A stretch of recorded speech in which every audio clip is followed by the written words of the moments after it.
Entonces, en la construcción básica de los tableros principales, que deben ser de material aislante, en instalación monofásica y trifásica, las protecciones que debemos colocar deben ser con protección en todos los polos. Otra particularidad que se debe cumplir que el poder de corte de estos dispositivos debe ser superior a la corriente de cortocircuito máxima que puede ocurrir en los bornes inferiores de la termomagnética. Suponemos que siempre se alimenta por los bornes superiores y tenemos una salida por los bornes inferiores. Si ocurre un cortocircuito en esa salida, esta técnica tiene que tener la capacidad de soportar esa corriente de cortocircuito y despejar la falla. O sea, activarse y dispararse y que los contactos se abran efectivamente. Ese poder de corte se lo tiene que determinar entonces de acuerdo a la corriente de cortocircuito probable que puede ocurrir en los bornes inferiores de estas dos protecciones, tanto una para el monofásico y otra para el trifásico. De ahí venía lo que veíamos ayer, de que calculando impedancia de los cables, saliendo la impedancia del transformador de alimentación o del generador que alimenta, podemos determinar cuál es la corriente de cortocircuito máxima que ocurre en este punto de la instalación, o sea, el borne de conexión inferior de la termomagnética.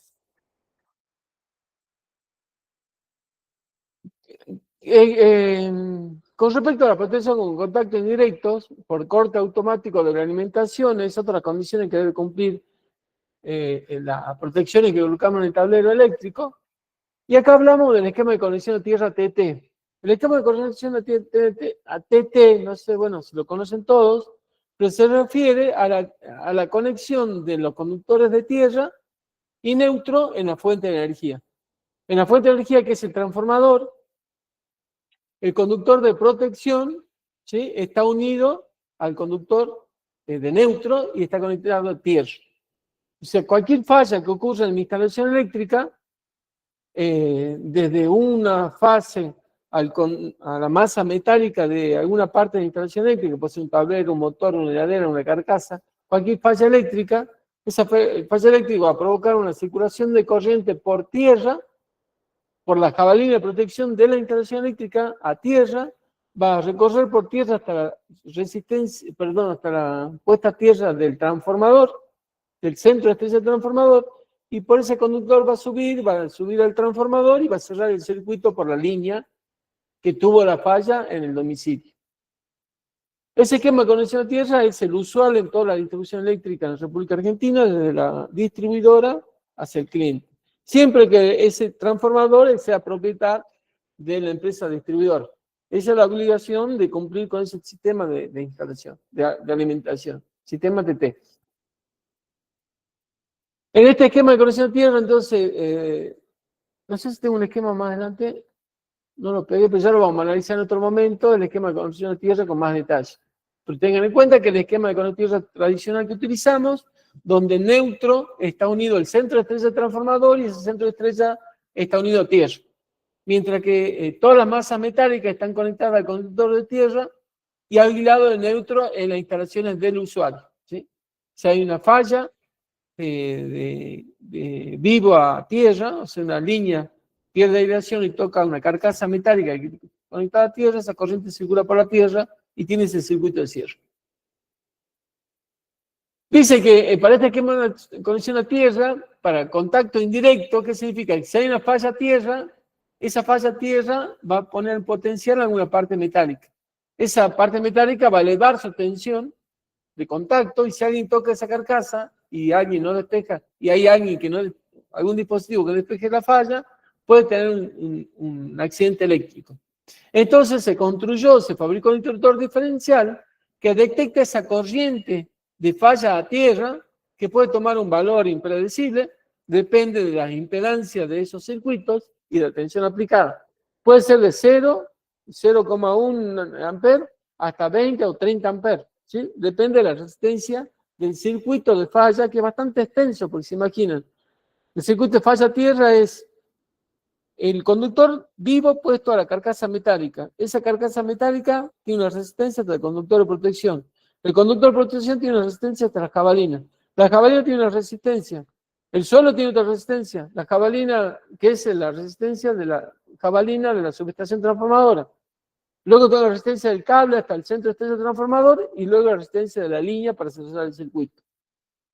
Esa resistencia se va a oponer a la tensión de contacto, son 220 voltios y la corriente puede ser 20 amperes, 10 amperes, 5 amperes, depende cuál es el valor total de esa resistencia.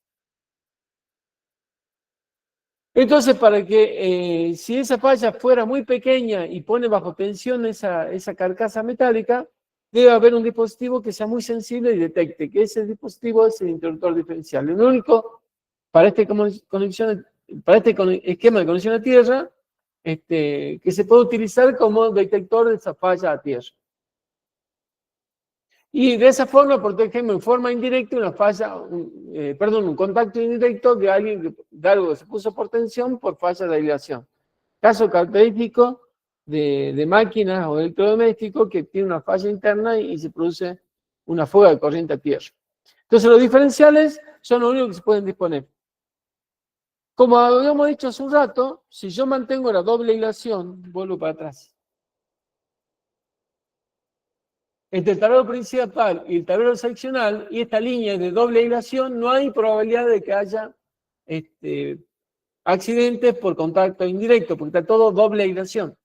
Si este gabinete también es de material aislante, yo el diferencial, en cuenta de colocarlo en el TP, lo puedo colocar directamente en el tablero seccional general, porque acá no tengo nada que proteger, solo tengo que proteger las líneas seccionales y los circuitos terminales que están acá abajo. Y más aún, yo en este tablero, si mantengo la doble aislación en esta línea seccional, en esta otra línea seccional, y estos tableros son de material aislante, puedo obviar el diferencial de acá y directamente ponerlo en los tableros seccionales donde salen los circuitos terminales. Ese es el concepto de mantener clase 2 en toda la instalación agua arriba de un tablero eléctrico para evitar colocar interruptores diferenciales agua arriba de ese tablero eléctrico. Es el concepto que tiene que grabárselo bien. ¿Lo entienden? ¿Lo entienden? ¿Sí? ¿No? Bien. Entonces el diferencial se colocan para que esos circuitos, la normativa dice que todos los circuitos terminales de cualquier tipo deben poseer protección diferencial. Si la línea seccional no está hecha en clase 2, debe poseer también interruptor diferencial. Y acá empiezan a aparecer interruptores diferenciales en cascada. Uno para la línea seccional y otro para los circuitos terminales, por ejemplo. Entonces hay que cumplir unas condiciones de elección de estos diferenciales para garantizar que cuando falle el más cercano al carga y no fallen los dos al mismo tiempo, o quizás el que está agua arriba en contra del que está agua abajo, cuando la corriente es agua abajo. Cuando veamos diferenciales vamos a ver cómo se elige correctamente estos diferenciales. Pero básicamente debemos garantizar que todos los circuitos terminales estén bajo un diferencial instantáneo de 30 mA como corriente o sensibilidad de disparo. Eso es seguro, entonces que todos los circuitos terminales tengan una protección diferencial de 30 mA y que sea de disparo instantáneo. Hay diferenciales de 100 mA, de 300 mA, y hay diferenciales que son instantáneos en esas corrientes y aparte hay otros que son selectivos. Hay otros que son inmunizados. Hay muchas variedades diferenciales que trataremos en una clase en particular, toda la variedad de cómo se seleccionan uno con otro cuando están puestos en cascada. Cascada significa un tablero, por ejemplo, en TP un diferencial y en TSG otro diferencial. Eso es instalación de cascada. Lo que debemos garantizar es que siempre exista dispositivo diferencial. ¿Cuántos vamos a poner? Lo que sea necesario. Lo básico es uno. Pero muchas veces si es uno, la instalación pierde funcionalidad porque hay una falla y me quedamos toda la instalación sin servicio. Hay algunos servicios que son fundamentales para el funcionamiento, por lo tanto, en algunos lugares, por ejemplo, en salas donde hay un rack de comunicación, el circuito rack de comunicación tiene un diferencial dedicado a esa línea solamente, para que si hay una falla en cualquier otra parte, no me apague el rack, por ejemplo. Entonces ahí ya le estoy dando un poco más de selectividad, de funcionalidad a la instalación eléctrica. Pero básicamente, debo garantizar que todos los circuitos tengan diferenciales, uno o dos, o la cantidad que sea necesaria. Lo mínimo es uno. En instalaciones, ¿sí? O sea, en ningún lado de la EA dice que yo puedo tener una instalación, por ejemplo, en una casa, puedo tener, no sé, 8 circuitos terminales con un solo diferencial, ¿no? No, lo que me dice es que tiene que estar protegido con protección diferencial. Ok. Sí, obviamente no es funcional, pero no te lo dice en ningún lado. No, no te exigen. Te Ok. exigen solamente que estén protegidos todos los circuitos. El reglamento indica que cuando hay instituciones educativas, me exige colocar un interruptor diferencial de 300 mA y recomienda que sea selectivo. ¿Por qué este tipo de diferencial? Para proteger la línea seccional y el tablero seccional general ante la posibilidad de un principio de incendio. Un principio de incendio puede ocurrir cuando las corrientes de falla a tierra sean mayores de 300 mA. Entonces, una forma de proteger esos circuitos o esa instalación de educativas es colocar un interruptor diferencial en el tablero principal de 300 mA. Selectivo significa que tiene una temporización de 10 milisegundos. Muy poco tiempo de ajuste en esa dimerización de la corriente de disparo. ¿Para qué es esto? Para que si hay una corriente agua abajo que deba de hacer disparar un diferencial que está en cascada con al ser el primero temporizado, el que va a actuar siempre va a ser el que está más cercano a la falla. ¿Sí? Por eso dice, tiene que ser selectivo. Para que dispare, espere un tiempo para detectar si la falla está entre él y el diferencial o abajo del diferencial que está agua abajo.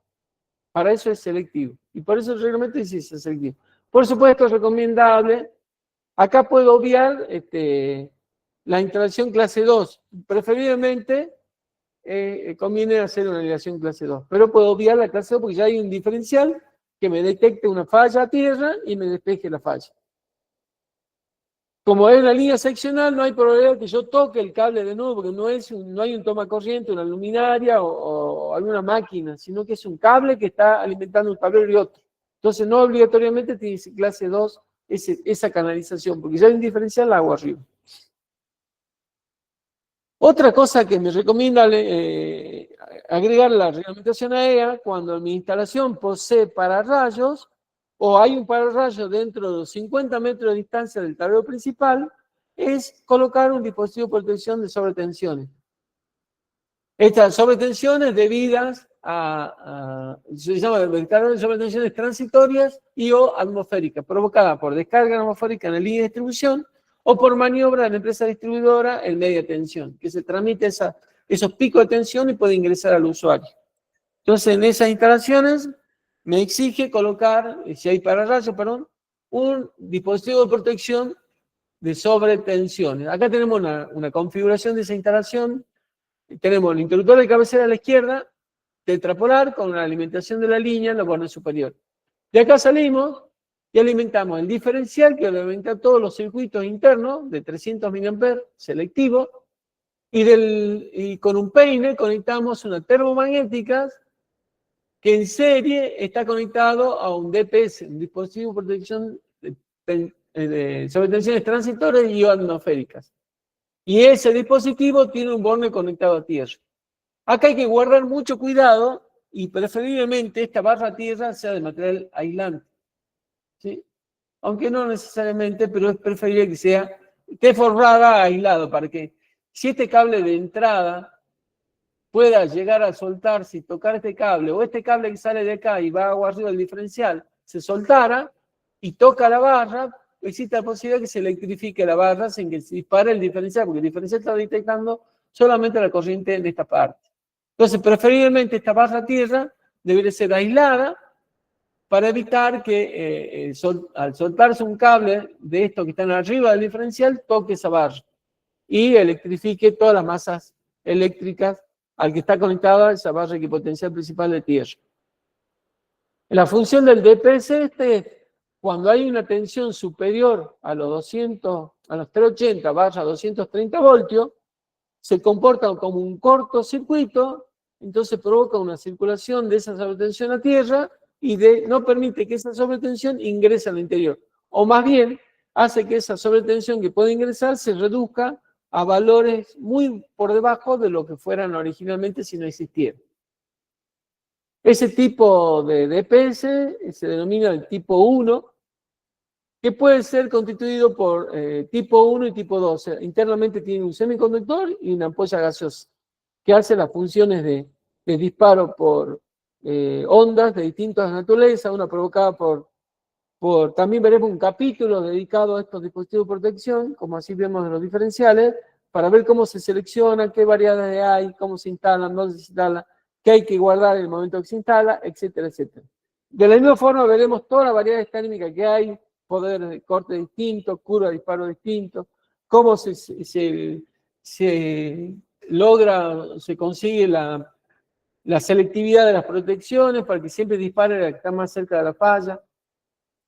Un concepto de filiación también para bajar el precio de los dispositivos, teniendo en cuenta los dispositivos limitadores de energía pasante, etcétera, etcétera. O sea, todos esos elementos lo veremos con más profundidad más adelante, pero lo importante es saber que cuando yo elijo el gabinete para el tablero principal y estoy en esta circunstancia de, hay una escuela, la escuela tiene pararrayo, debo colocar el diferencial de 300 mA selectivo, el DPS, con una termomagnética y el tablero principal. Por lo tanto, el tablero principal debe ser más grande que el tradicional que se instalaría si no hay estos elementos dentro de la instalación eléctrica. Esto es normativo y obligatorio, eso no se olvide. Con respecto a la elección del envolvente y el 20% de reserva, cuando nosotros dimensionamos el gabinete y queremos elegir el tamaño, no tan solo tenemos que sumar la cantidad de polos, como está mostrado acá, ¿sí? Que yo sumo la cantidad de polos que voy a poner en el tablero según el esquema unifilar. Ahí tengo 24 polos, de aumento del 20% de la reserva. La reserva sería este espacio que está acá, me dice 30 polos. Pero ¿qué pasa? En el 30 polos no tuve en cuenta un distribuidor mecánico, un distribuidor de trifásico, por ejemplo, para hacer la distribución, que me ocupa más espacio, que lo veremos acá, sería este distribuidor que ya me va a quitar espacio de la reserva. Por lo tanto, para sobredimensionar correctamente el tablero eléctrico, la cantidad de polos que debería tener, si un tablero de la norma 60670-24 o la 62280, de que ya viene prearmada, digamos, con la cantidad de polos necesarios, debo tener en cuenta de que si es una instalación trifásica, como en este caso, tiene que haber la reserva para un interruptor tetrapolar y interruptores bipolares, tanto como que me ocupe el 20% de la reserva. ¿Sí? Puede ser que con estos dos se me alcance para la reserva, pero yo necesito otro espacio para colocar como una instalación trifásica otro interruptor tetrapolar. O sea, la constitución de esta tablero sería, de esta cantidad de polos tenemos 12 más 12 más 12 son 36 polos. 2, 4, 6, 8, 10, 12. Son 36 polos, mientras que acá el cálculo me salía que con 30 polos me alcanzaba. ¿Sí? Hay que tener mucho cuidado entonces al dimensionar correctamente el tablero eléctrico para el armado de los dispositivos en su interior. Con respecto al esquema unifilar, esta es la representación en forma general, faltan muchos detalles, como la envolvente, por ejemplo, que tiene indicadas las características, ya veremos más adelante, cómo dibujar correctamente el esquema unifilar. Como le digo, acá falta dibujar la envolvente y la característica del envolvente. Está el interruptor de cabecera con los polos, cantidad de polos que ingresan y lo que ingresa en la térmica, una barra de distribución, que puede ser una bornera de distribución o un peine, los interruptores diferenciales con ese esquema de representación, con la cantidad de cables, entrada y salida, y luego las termomagnéticas de protección del circuito con entrada y salida de cables y la característica de cada uno de ellos. Después veremos, cuando veamos térmica, qué se debe colocar como información técnica en el esquema unifilar. Esto lo hice a modo de considerar cómo se dimensiona el tablero con la cantidad de polos necesarios para poderlo cablear posteriormente. En general, los elementos que se usan en el tablero eléctrico están acá, está dibujado acá, las termomagnéticas de cabecera, los distribuidores o peines. Acá puedo usar esta barrita de acá para alimentar este y este. Peines o distribuidores de este tipo con 4 barritas, una por cada fase y el neutro. Para hacer la distribución también se puede usar borneras componibles, que son piecitas individuales con 2 contactos que se pueden interconectar entre ellas con un puente y formar un polo con muchos bornes. Entonces puedo formar un polo con 4 bornes, el otro polo con 4 y tengo una entrada y 3 salidas, por ejemplo, para hacer un distribuidor. El problema y con ese formato ocupo mucho espacio. Bueno, los diferenciales, y luego la barra de puesta a tierra principal del tablero, que puede tener esta constitución, o esta de acá. Esta que está acá va con puentes, esta va puenteada, es una barrita de latón conductor, que tiene un aislante superior para poderlo colocar, por ejemplo, en el tablero principal. O también usar borneras para la conexión de salida. Borneras son una piecita de plástico que tiene una barrita de conexión con un borne en los dos extremos. De tal forma que yo de este lado salgo de la térmica, del otro lado salgo de la carga. Sirve para constituir las famosas borneras fronteras de los tableros eléctricos. Y ya veremos más adelante a qué se refiere borneras fronteras. Una simplificación para armar tableros, que son recomendaciones que puedo dar yo como especialista en tablero eléctrico, es el empleo de elementos muy particulares como el peine de conexión. El peine de conexión son dos barritas de cobre con separadores que viene constituido en una barra, esta barra que vemos acá arriba, que estaba en este dibujo de acá, estas barritas que tienen un fleje de cobre con un bracito que conecta a la térmica, con formatos de un polo, para unir interruptores de un polo, o interruptores de dos polos, de tres polos, de cuatro polos, o bien para unir un interruptor diferencial de cuatro polos con térmicas bipolares. ¿Está bien? ABB tiene un borne de ese tipo, que puede unir una tetrapolar, un diferencial tetrapolar con térmicas bipolares. O también puede unir con el peine tetrapolar, un diferencial tetrapolar con las térmicas tetrapolares de salida. Acá, por ejemplo, yo puedo poner un tablero seccional, tiene un diferencial en la cabecera y tres térmicas de circuito y me deja una reserva para la reserva del 20%. Entonces, ¿qué hago en estos casos? Se coloca el peine uniendo todas las térmicas en la parte superior, dos borneros de conexión del peine, de la barra de peine para conexión, donde va la línea de neutro, y dejo dos lengüetitas como reserva cubierta con una protección de cinta aviadora o un termocontraíble para la incorporación de un interruptor a futuro. Inclusive de esta forma se puede agregar un interruptor a futuro sin desconectar el resto, se puede hacer en caliente, como dice la norma. Lo que debo garantizar es que este conjunto luego tenga una pantalla, que es el contrafrente, que me tape todos los bornes con tensión. Está la barrita puesta a tierra para conectar todos los circuitos, el circuito de puesta a tierra, que sería en uno de los bornes, y la cable de protección para cada circuito que sale de ese tablero eléctrico. Acá, fíjense que si armo de esta forma, no tengo que cablear prácticamente nada más que del diferencial a la barra y el cable de entrada y cable de salida. Hay otra posibilidad de este peine, colocarlo invertido en la parte inferior y conectar el diferencial y todas las térmicas. En ese caso va a ser una alimentación por los bornes inferiores de las termomagnéticas. O bien puedo hacer que esta barra la desplazo hacia la izquierda, no dejo reserva, y de la salida del diferencial, los bornes superiores, conecto a la entrada de todas las térmicas de salida. En ese caso solamente entraría con el cable de alimentación por el borne inferior del diferencial, el diferencial puenteado con el peine con esta térmica, y los cables de salida que salen de los bornes inferiores de cada térmica. En ese caso debo dejar un cartelito en el contrafrente que indique que el diferencial está alimentado por los bornes inferiores, que es un borne de fondo rojo con letra amarilla. O viceversa, fondo amarillo con letra roja, que sea muy notorio indicando de que ese dispositivo está alimentado en los bornes inferiores para que el que venga, el que hace mantenimiento, sepa que tiene que tener cuidado cuando vaya a ajustar bornes, porque hay un borne que tiene contención, o por más que yo suba o baje baja el diferencial o desconecte el diferencial. ¿Alguna consultita sobre esto? ¿Nada? Ya saben que me pueden interrumpir en cualquier momento, ¿no? Porque yo a veces me canso de hablar solo y es como que estuve hablando contra una pared porque nadie me pregunta nada. Me parece raro, todos entienden o son tan tímidos que no quieren preguntar nada. No tengan miedo. No se le ve la cara a nadie, así que no sabemos quién habla. La pregunta, el mito de conectar un diferencial por arriba o por abajo es mentira, ¿no? ¿Cómo? Es indistinto, sí. Distinto, Tanto la ¿no? técnica como el diferencial es indistinto. Pero, si yo lo alimento por los bornes inferiores, el reglamento me indica que debo especificar dejar un cartelito indicando que los bornes inferiores tienen tensión. Por más que corte la térmica, van a tener tensión. Sobre todo el borne principal de corte. Pues, otra consulta, vos dijiste que trabajás con Schneider. Sí, ¿Schneider es verdad que te dice que si puede ser por arriba o por abajo la sí, conexión, sí?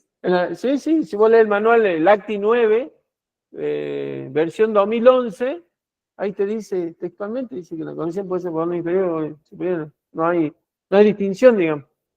De hecho, si uno interpreta cómo funciona la térmica y el diferencial es mucho más sensible que la térmica, porque el cable pasa por el toroide, ya sea que el elemento por abajo o el elemento por arriba, siempre va a pasar por el toroide, entonces no va a haber problema de accionamiento. Y la térmica pasa lo mismo, el cable, el borne de entrada pasa por una bobina, luego por el bimetálico y sale. Si hago el sentido inverso es lo mismo, porque la corriente es instantánea, no distingue quién está primero, no le importa que estén los dos, el bimetálico y la bobina de apertura. En el diferencial le importa haber pasado por el toroide para que el toroide detecte la corriente falla, o sea, exactamente lo mismo. Pasa lo mismo con los compactos interruptor automático también se puede conectar por arriba o por abajo. ¿Sí? Bueno, acá está el dibujito que les expliqué recién. ¿Sí? Acá tengo un peine, acá tengo que cablear, pierdo tiempo en cablear. En este caso no cableo nada, corto el peine, lo coloco y listo. Vengo, coloco el cable de alimentación, le pongo un cartelito de entrada, alimentación por bornes inferiores, y alimenta las térmicas por arriba y de abajo salen las salidas. Si todas las salidas fueran para arriba, me conviene poner el peine abajo, entrar por arriba del diferencial, el peine va a estar abajo, entonces todas las térmicas se van a entrar por abajo y salir con los cables para arriba. En ese caso, la cantidad de cable del tablero es mínima, porque son los cablecitos que entran por arriba y nada más. No hay nada de tablero adentro, solamente el de protección, ¿sí? Que no levanta temperatura, no afecta. La idea es que dentro del tablero haya la menos cantidad de conductores. ¿Para qué? ¿Por qué? Porque el conductor disipa calor. Y como es un ambiente confinado, ese calor debía tratar de ser evacuado por la envolvente. De hecho, la envolvente tiene una capacidad certificada por el fabricante de disipar calor. Un capítulo que veremos en la próxima semana. Cómo se analiza el calor disipado por las térmicas, que es disipado, que debería ser disipado hacia el exterior por la envolvente. ¿Sí? Bueno, este es un ejemplo como un dibujito más lindo, pero bueno, están todos los elementos, lo mismo que estaba antes, pero en 3D, digamos. ¿Sí? Se deben usar puntera, en este caso. ¿Y cuándo se usa puntera terminal y cuándo no? La puntera se utiliza cuando el ajuste del borne es con el tornillo sobre el cable. Si el tornillo ajusta sobre el cable, como es filoso el tornillo, puede lastimar la hebra y terminar quebrando hebras de conexión y limitando la superficie de contacto entre el cable y el borne. En esos casos se tiene que usar puntera. Si el borne es tipo estribo desplazable, que es la mayoría de las térmicas que existen hoy en día, es un estribo que se desplaza cuando yo ajusto el tornillo, el estribo me sirve de ajuste de toda la hebra contra la barra de conexión del borne, por lo tanto no me exige colocar borne. Ahora, eso no quita que lo use siempre, ¿no? Pero la obligatoriedad quede claro que es para aquellos bornes como este que está acá, que es un bornecito de conexión con tornillo, ese borne ajusta sobre el cable, entonces yo debo colocar en ese caso una puntera. Este es un peine bipolar que me queda en la reserva ahí lista para el día de mañana agregar una tele. Fíjese que el diferencial entro por arriba, salgo por abajo y alimento esa barrita y energizo las dos térmicas que están allá. Con respecto al borne de tierra, el reglamento muy claro dice que cada cable de protección tiene que estar unido a un borne dedicado a ese cable. Esto significa que no puedo usar un solo borne para conectar más de un cable. ¿Sí?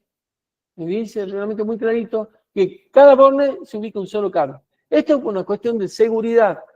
¿Por qué seguridad? Yo lo he verificado. Si hay una falla de ajuste de ese tornillo y tengo dos terminales en el mismo tornillo, es probable que las dos conexiones no sirvan y pierdo dos puntos de protección. Los dos conductores de protección que me están recorriendo el circuito de iluminación y toma corriente van a estar desprotegidos. Entonces, si falla, debería fallar de a uno y no de a dos, de a tres. Como ven acá en este dibujito, acá se ven dos cables conectados al mismo terminal. Eso no debería ocurrir. A propósito, tengo 4 tornillos, así que estos dos cablecitos que están acá deberían ubicarse en otros dos. Lo ideal es colocar una barra con la cantidad necesaria de tornillos igual a la cantidad de polo colocado, a la cantidad de circuitos colocados, más las reservas que yo estipulé en el espacio de reserva. Si puse 2 térmicas y tengo reserva por una 3, debería tener 3 tornillos más el tornillo de la alimentación, 4 tornillos, 4 bornes de conexión de esa barra de tierra.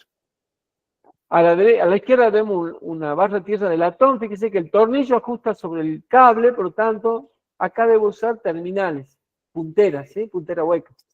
En el de acá arriba tengo terminales que me ajustan con tuerca o sea, tengo que usar terminales porque no puedo ajustar sobre el cable, porque estaría torsionando el cable para hacer una horquilla y ajustar el cable sobre la barra. En ese caso, debo usar terminales con ojal. Estas son borneras componibles, que son individuales, que se unen con este puentecito que está acá. ¿Sí? Acá hay son borneras individuales de 4, 6, 2,5, 10 milímetros de capacidad. El cable entra por acá, una barrita que conecta con el borne de acá abajo. Entonces, yo sigo acá en este caso, tengo como el cable venía de 10 milímetros, le pusieron una bornera de 10 milímetros. De ahí sacaron uno de 2,5, unieron el 2,5 y puentearon todas esta bornera con este puentecito, de tal forma que todos los tornillitos que están al mismo potencial, inclusive estos. Entonces, de cada salida, fíjense que tiene un cable de protección para cada uno de los circuitos. Esto ya está completo, no hay reserva porque no hay ya capacidad de agregar interruptor.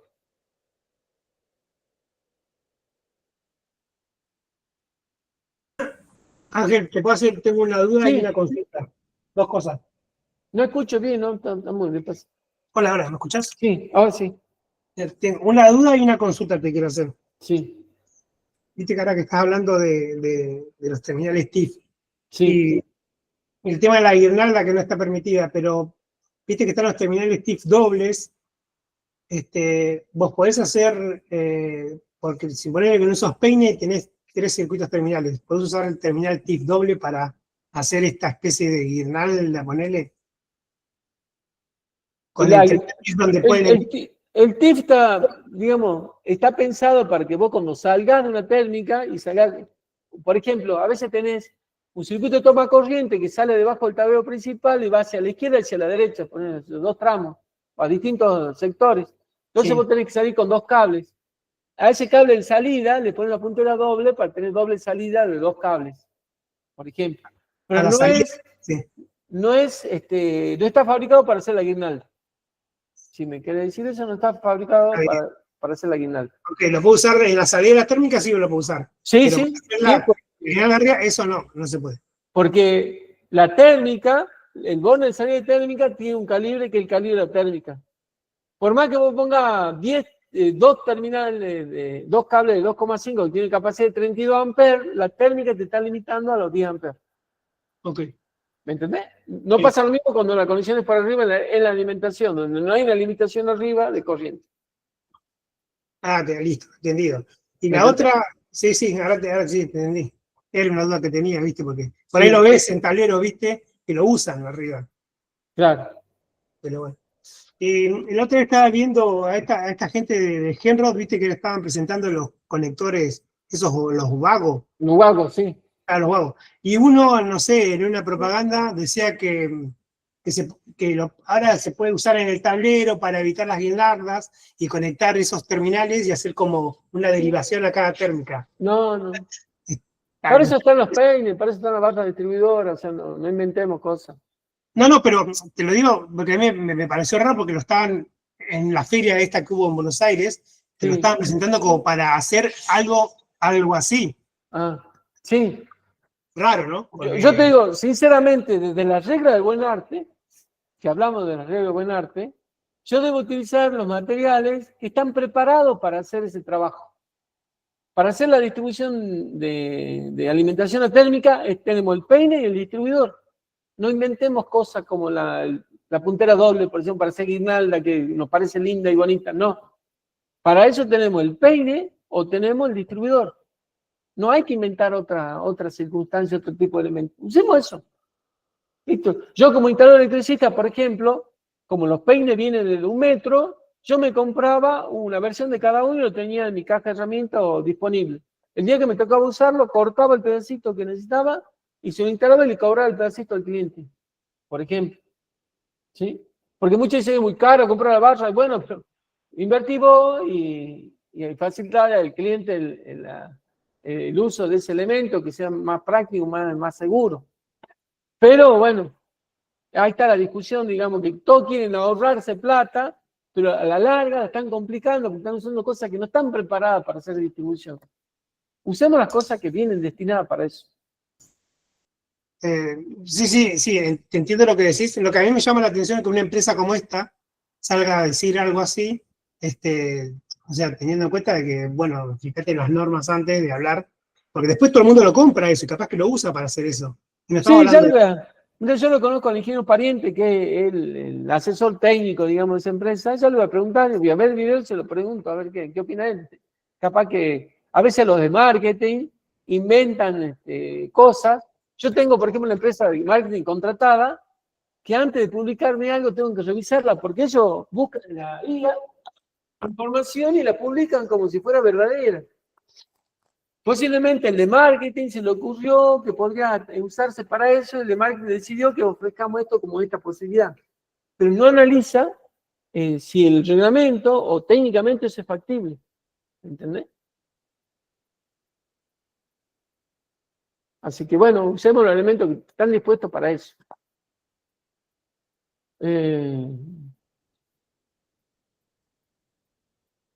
Bueno, algunos detalles, fíjese el tablero de acá arriba, algún ejemplo práctico. Tengo la térmica de alimentación acá por la izquierda, la térmica, el diferencial que me protege de estos dos circuitos terminales, y acá en el diferencial la térmica, perdón, alimenta por borne arriba. Por lo borne inferior alimento el diferencial con cablecito alimento estas dos térmicas tetrapolares. Podría haber estirado este peine hasta acá, de tal forma que no coloco estos bornes, porque estos bornes son principios de fallas. Si yo puedo evitar estos bornes y colocar este peine que salga del diferencial a las dos térmicas, perfecto, lo debería haber hecho y me ahorraba esta conexión de estos peines con cables. Aparte hay poco espacio, así que hice un cable si son térmicas de 40 amperes, tengo que poner cable de 10 o 16 amperes, cosa que ni siquiera el radio de curvatura me da para poner estos terminales. Entonces es preferible que ese peine que está acá arriba se prolonga hasta el diferencial, entonces el diferencial por los bornes superiores me limitaría las térmicas. Bueno, abajo hay una imagen de un tablero, fíjese que tiene una tapa de policarbonato, pero no con la extensión suficiente para evitar que si yo meto la mano por acá abajo, toque esta barra.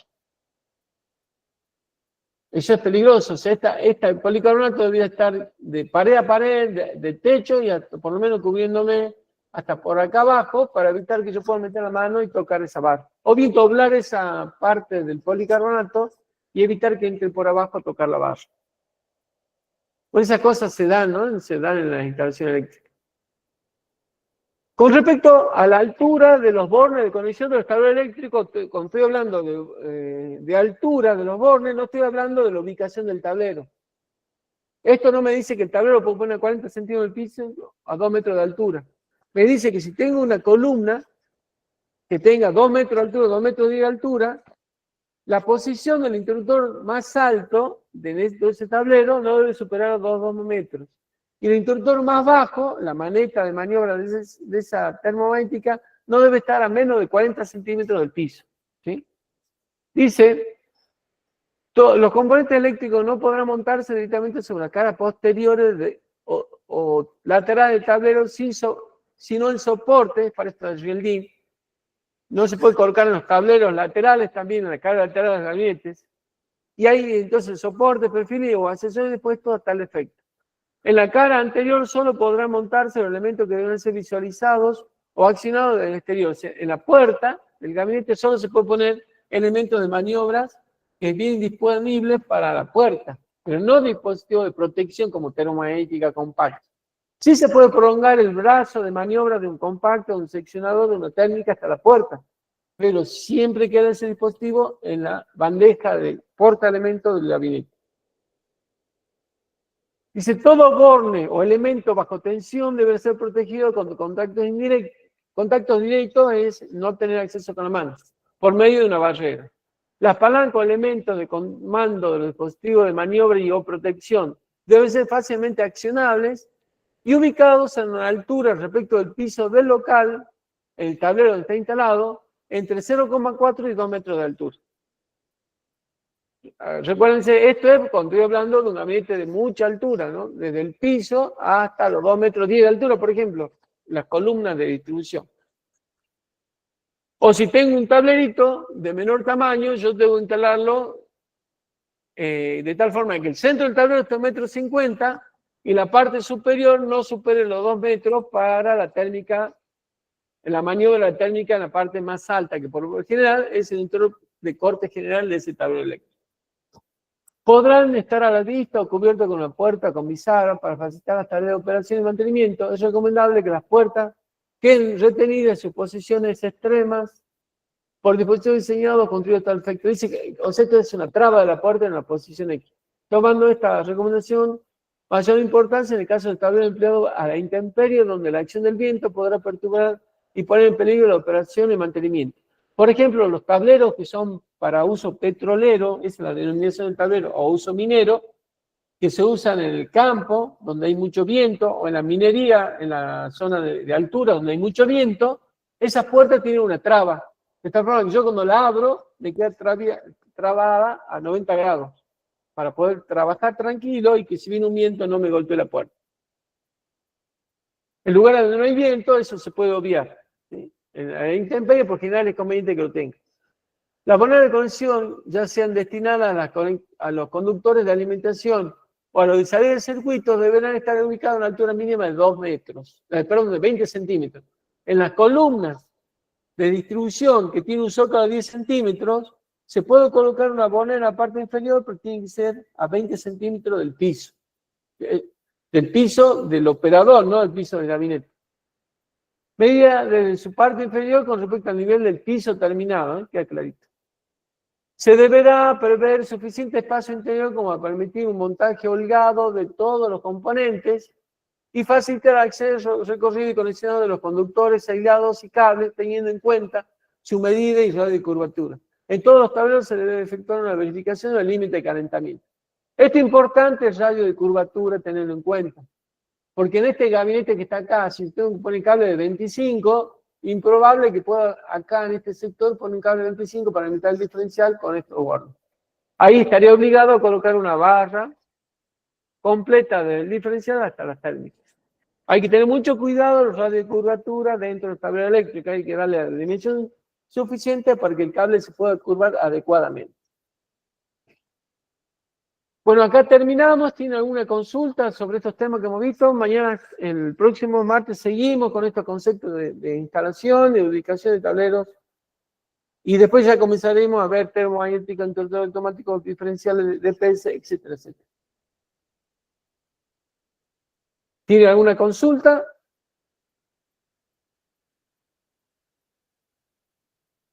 ¿O vamos al descanso? ¿Sí? Bueno. ¿No hay preguntas? Vamos, mañana le paso los archivos, ya me comprometo a pasárselos, y los otros que le debía, y las grabaciones siempre van a estar disponibles, mañana me aparecen en Google, se las envío para que puedan rever el video con esta clase. Que tengan un buen fin de semana y nos vemos el próximo martes por el mismo link.